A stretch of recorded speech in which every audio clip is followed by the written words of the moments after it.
Episode की starting में हमको दिखाया जाता है कि एनेट और तामा डाजाई को खींच कर ले जा रही होती है और तामा बोलते कि तुम खुद ब खुद चलो ना। और हम देखते हैं कि डाजाई अंदर से कोई जवाब नहीं देता है और तामा बोलते कहीं डाजाई मर तो नहीं गया। और हम देखते हैं कि एनेट अपना मैजिक यूज कर देखती है कि डाजाई नहीं मरा है और वो बोलते कोई बात नहीं, थोड़ी दूर ही तो कैसल बचा है। हम देखते हैं कि डाजाई अपने मन में सोच रहा होता है कि मैं जैसे साचन से मिलूंगा हम दोनों ही सुसाइड कर लेंगे। और जैसे ही डाजाई कॉफिन से बाहर आता है वो देखता है कि वो लोग तो शहर में होते हैं और हम देखते हैं कि वो लोग डिसाइड करते हैं कि वो लोग सीधा कैसल के अंदर किंग से मिलने के लिए जाएंगे। और अगले सीन में हम देखते हैं कि वो लोग किंग के पास होते हैं। किंग का नाम होता है थॉमस और उनकी बेटी का नाम होता है शार्लेट। और किंग बोलता है कि तुम लोग इतनी दूर से ट्रैवल करके आए हो तो तुम थक गए होगे, तो इसलिए आज तुम लोग कैसल के बेडरूम में आराम कर सकते हो। और हम देखते हैं कि एनेट और तामा ये चीज सुनकर खुश हो जाती हैं और वो लोग किंग को थैंक यू बोलती हैं। और किंग बोलता है कि पर लेकिन मेरी एक शर्त है, मुझे ट्रैवलर्स की कहानी सुनने में बहुत मजा आता है। और किंग डाजाई को बोलता है कि क्या तुम अपने जर्नी की मेमोरी मेरे साथ शेयर करना चाहोगे। और फिर डाजाई बोलता है कि अच्छा अगर ये बात है तो मैं क्या तुमको ये सिखाऊं कि कॉफिन में सोने में कितना मजा आता है। और ये चीज सुनकर किंग डर जाता है और वो अपने मन में सोचता है कि क्या ये मेरे को धमकी दे रहा है। और इतने में एंट बोलती है कि आपकी बेटी तो बहुत ज्यादा खूबसूरत है। और वो किंग बोलता है कि हाँ, प्रिंसेस की बहुत ही जल्दी शादी भी होने वाली है और हाँ, अगर तुम लोग यहाँ पर हो तो मैं तुम लोगों से एक एडवाइस लेना चाहता हूँ। और तभी वो दो बंदों को बुलाता है और एक बंदे का नाम होता है गोमस जो कि एक वॉरियर होता है और दूसरे बंदे का नाम होता है ओटो जो कि वॉन्डरिंग का कोई भी हक नहीं है और ना ही मैं इस दुनिया में जीने के लिए लायक हूँ, तो इसलिए मैं तो अपने कोई भी ओपिनियन नहीं दूंगा।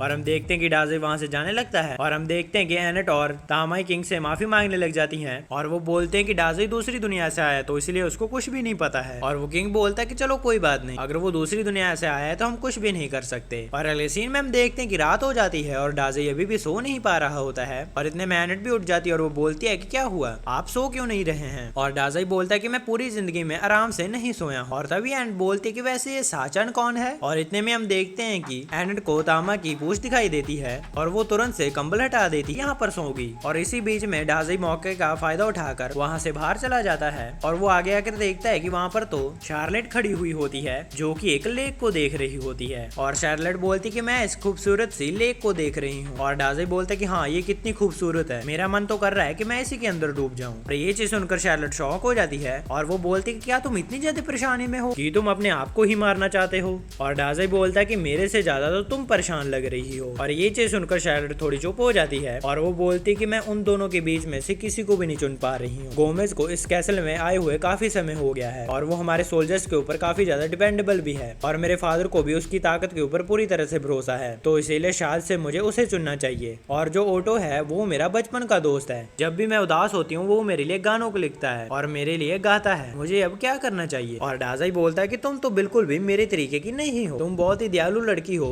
जिसको कि अपने फादर की बहुत ही ज्यादा चिंता है और जो मेरी लाइफ है उसके अंदर बहुत ही ज्यादा परेशानी है। मैंने काफी बार मरने की ट्राई की है जिसकी वजह से मेरी फैमिली को बहुत ही ज्यादा परेशानी हुई है, पर लेकिन इसके बावजूद भी मैंने किसी से नहीं कहा है कि मुझे किस तरीके से अपनी जिंदगी जीनी चाहिए और ना ही मैंने आज तक किसी की बात मानी है। तो इसी तरीके से तुम्हें भी डिसाइड करना चाहिए खुद के लिए कि तुम क्या चाहती हो, अपने आप से ये क्वेश्चन पूछो। और हम देखते हैं कि डाजाई वहां से चला जाता है और अगले सीन में हमको अगले दिन का सीन दिखाया जाता है और किंग बोलता है कि शार्लेट ने डिसाइड कर लिया है कि उसका हस्बैंड कौन होगा। और तामे बोलती है कि अगर किंगडम के फ्यूचर की बात करी जाए तो मुझे लगता है कि शार्लेट गोमेज को ही चुनेगी। और एनेट बोलती है कि मुझे तो लगता है कि वो तो उसके लिए पूरा परफेक्ट है। और फिर किंग बोलता है कि जिसको भी तुम अपना हस्बैंड मानती हो उसके सामने जाकर खड़ी हो जाओ। और शार्लेट नीचे आने लग जाती है और वो बोलती है कि मैंने अपने आप से काफी बार पूछा कि मुझको क्या चाहिए और फाइनली मैंने अपना डिसीजन ले लिया। और वो डाजाई का हाथ पकड़कर बोलती है कि मैंने डिसाइड कर लिया है कि मैं इस बंदे के साथ जाकर सुसाइड करूंगी। और हम देखते हैं कि ये चीज सुनकर सभी लोग शॉक हो जाते हैं और हम देखते हैं कि एनेट तो इस चीज को सुनकर बेहोश ही हो जाती है। और शार्लेट डाजाई से बोलती है कि तुमसे जब मैंने रात बात की थी तो उसके बाद मैंने बहुत ज्यादा सोचा और मुझे ये बात रियलाइज हुई जब भी मैं दुखी होती हूँ वो तो मेरे लिए सॉन्ग लिखता है और मेरे लिए उनको गाता है। और जब मैंने गौर से सोचा कि वो तो तब भी आता है जब मैं दुखी नहीं भी होती हूँ और वो रात में भी हमारे सामने आकर गाने बजा रहा था। और इससे पता चलता है कि वो तो हमको सिर्फ अपने गाने ही सुनाना चाहता है, ना कि मेरा मूड ठीक करना चाहता था। और अब बजा गोमेज, इससे भी शादी मैं नहीं कर सकती हूँ क्योंकि इनमें से बहुत ही ज्यादा गंदी स्मेल आती है। और ये चीज सुनकर गोमेज शॉक हो जाता है और किंग बोलता है कि बेवकूफ मत बनो और अपने लिए एक किंग चुनो। और शार्लेट गुस्सा आ जाती है और वो बोलते है कि आप ही बेवकूफ हो,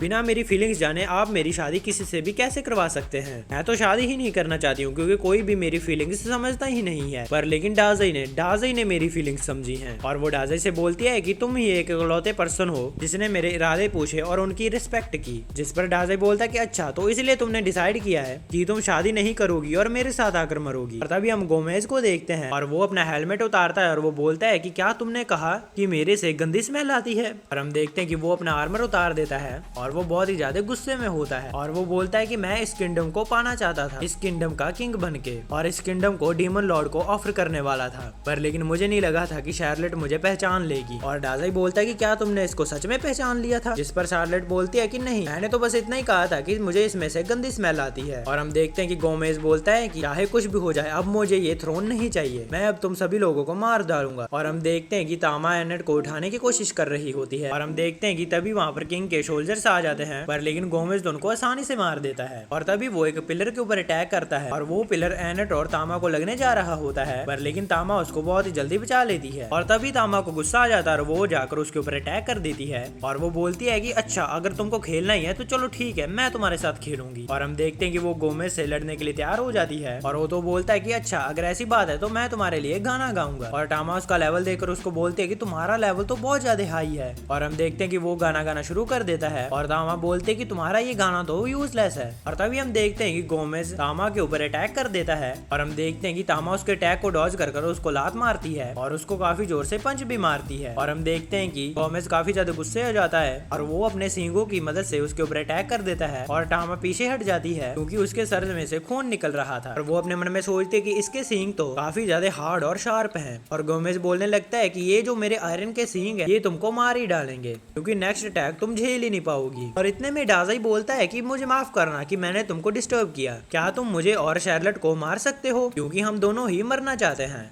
क्या तुम हमको अपने सींगों की मदद से मार सकते हो। और फिर डाजाई बोलता है कि अब शार्लेट अपने बेवकूफ फादर से छूट चुकी है और शार्लेट की पहली विश है कि वो मेरे साथ मरना चाहती है, क्या तुम हमारी ये विश पूरी कर सकते हो। और हम देखते हैं कि किंग और टामा ये चीज सुनकर शॉक हो जाते हैं और तभी गोमेज बोलता है कि अगर तुम मरना ही चाहते हो तो ठीक है, मैं तुमको ही सबसे पहले मारूंगा और उसके बाद मैं किंग को मारूंगा और उसके बाद मैं सारे किंगडम में तबाही मचाकर सबको ही मार डालूंगा। और डाजाई बोलता है कि मुझे इससे कोई फर्क नहीं पड़ता है, वैसे भी जब हम मरी जाएंगे हमको इससे कोई फर्क नहीं पड़ेगा। और हम देखते हैं कि शार्लेट थोड़ी सी डरने लग जाती है और डाजाई बोलता है कि अब हमारी पहली विश कंप्लीट हो जाएगी। और तभी गोमेज उनके ऊपर अटैक कर देता है और तभी शार्लेट बोलते कि नहीं, मैं नहीं मरना चाहती हूँ। और वो बोलते कि नहीं, मैं मरना नहीं चाहती, मैं जीना चाहती हूँ और मैं इस किंगडम के लोगों को प्रोटेक्ट करना चाहती हूँ। और डाजाई थोड़ी सी स्माइल करता है और वो बोलता है कि अच्छा तो ये है वो चीज जो तुम चाहती हो, तुम तो सच में बहुत ही ज्यादा दयालु हो। और हम देखते हैं कि डाजाई उसको साइड में धक्का मार देता है और वो बोलता है कि तुम मेरी पार्टनर नहीं बन सकती क्योंकि तुम तो मेरे साथ मरने के लिए लायक ही नहीं हो। और हम देखते हैं कि गोमेज डाजाई को हिट करने ही वाला होता है और तभी हम देखते हैं कि एनेट को होश आ जाता है और वो अपना मैजिक यूज करके डाजाई के सामने एक बैरियर बना देती है और वो बोलते हैं कि जब तक मैं तुम्हारे साथ हूँ मैं तुमको मरने नहीं दूंगी। और हम देखते हैं कि बैरियर से टकराकर गोमेज के तो सींग ही टूट जाते हैं और ये चीज देखकर तामा भी शॉक हो जाती है और तामा उसके ऊपर बहुत ही जोर से अटैक कर देती है जिसकी वजह से गोमेज कैसल की दीवारों को तोड़ता हुआ पानी के अंदर जाकर गिर जाता है। और तभी तामा एनेट को बोलती है कि तुमने मुझे बचा लिया इसलिए थैंक यू। और एनेट भी हंसती है और वो बोलते कि नहीं, तुमने मुझे बचाया है। और हम देखते हैं कि ओटो उनके पास आकर गाने बजाने लग जाता है और तभी किंग शार्लेट के सामने झुककर बोलता है कि मुझे माफ कर दो कि मैं तुमसे बिना पूछे ही तुम्हारी शादी करने वाला था, मैं तो राजा बनने के लिए सही में लायक नहीं हूँ और ना ही मैं तुम्हारा फादर बनने के लिए लायक, प्लीज अपने इस बेवकूफ फादर को माफ कर दो। और फिर शार्लेट बोलती है कि कोई बात नहीं फादर, आज से हम एक दूसरे से बात किया करेंगे और आगे से हम अपने किंगडम के बारे में ही बातें करेंगे। और किंग ये चीज सुनकर उसको गले लगा लेता है और वो बोलता है कि हाँ बिल्कुल। और हम देखते हैं कि डाजाई बोलता है कि शिट, मैं मरने में फिर से फेल हो गया। और अगले सीन में हमको दिखाया जाता है कि शार्लेट को एक बंदा आकर न्यूज देता है कि साउथ के गेट पर मॉन्स्टर्स दिखे हैं और शार्लेट बोलती है कि